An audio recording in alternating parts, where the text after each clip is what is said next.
Buffalo once roamed free in the Black Hills, but they were all killed off by the 1880s. This herd's lineage can be traced to a few buffalo rescued by South Dakota rancher Scotty Phillip before they could be killed. The state purchased 36 buffalo from Phillip and brought them here in 1914. Rounding up the buffalo lets herd managers identify and vaccinate calves born the previous spring. They'll also select a few buffalo to be sold at a public auction. It's a way to keep the size of the herd stable. Left alone, the herd would get bigger and likely overgraze their available habitat. There's a long-standing practice here of letting volunteer riders help with the herding. 20 riders selected randomly from dozens of applicants join about 40 seasoned wranglers for the drive. It's the thrill of a lifetime. I've seen this thing a long time ago, and man, I always wanted to do it. So luckily, good Lord, I got good horsepower, and we all pulled out here, no problems. All of the horses involved in the roundup have to pass a physical exam the day before the ride. The roundup normally draws about 15 to 20,000 spectators.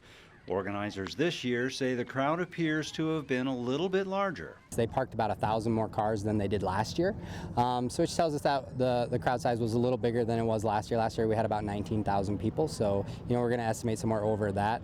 A record crowd at an outdoor event during a pandemic may or may not seem like a good thing. State park officials let people decide for themselves. We definitely encourage social distancing outside on the prairie. So we always encourage that. Obviously, masks, that's a personal choice that people make, and we welcome that. But park officials and the South Dakota Department of Tourism decided to try something that would let any number of people watch the Buffalo Roundup live, even if they chose not to come to the park. South Dakota Public Broadcasting webcast the first ever live stream of the event. The presentation of a sizable gift to the park was a highlight of the 2020 Roundup.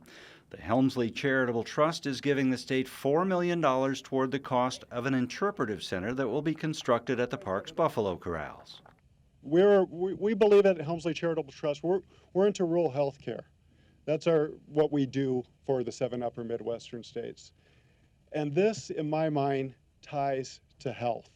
This encourages people to get out into the opens. This encourages people to enjoy the outdoors, enjoy the parks, get more physically active, and be out here loving nature. Walter Panzerier also contributed $100,000 of his own money. When the Helmsley Trust asked Custer State Park Supervisor Matt Snyder how much the interpretive center would need to cost to be done right, Snyder suggested $5 million. Now, I know you're all adding it up in your head, and you're saying, okay, Matt said he wanted $5 million. The trust is doing $4 million. Walter's done $100,000. That means Christie's got to come up with $900,000. So that's why we invited you all here today. So we're going to just have a show of hands. Who gives the next $100,000?